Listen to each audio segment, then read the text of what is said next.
Heto ang mga maiinit na balita na dapat niyong tutukan mula sa FM Radio at PRTV Newsroom. Ito ang FM Radio Newsbreak.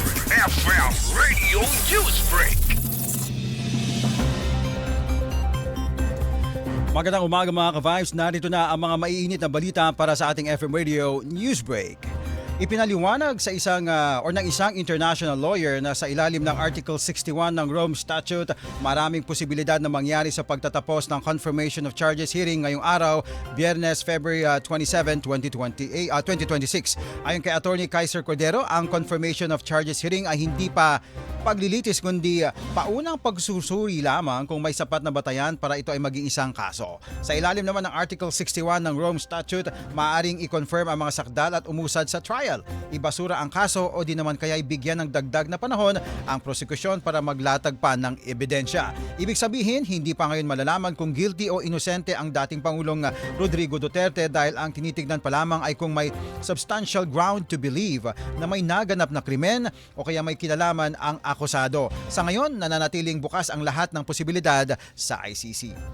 FM Radio Newsbreak. FM Radio Newsbreak.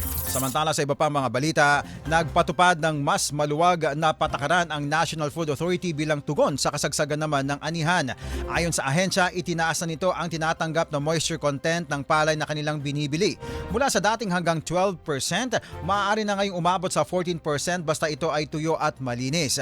Sinabi naman ni NFA Administrator Larry Lacson na layunin ng hakbang na matiyak na mas maraming ani ng mga magsasaka ang mabibili ng pamahalaan ngayong harvest season.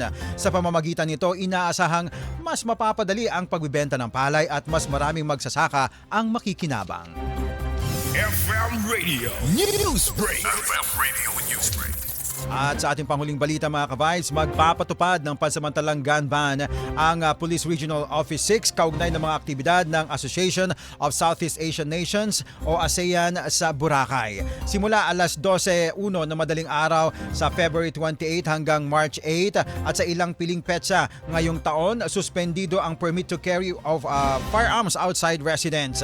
Babala ng pulisya, ang mahuhuling lalabag ay maaaring maharap sa kaso sa ilalim naman ng Republic Act 10591 o Comprehensive Firearms and Ammunition Regulation Act, bukod pa sa posibleng kanselasyon ng kanilang permit at lisensya. Samantala, ang hakbang ay bahagi ng pinaigting na seguridad para sa mga darating na ASEAN meetings sa isla naman ng Boracay. FM Radio Newsbreak. FM Radio Newsbreak. At yan mga ka-Vibes, ang buong kalipunan ng ating pagbabalita para sa ating FM Radio Newsbreak. Ako po si Cherubim Ganaden, magandang umaga.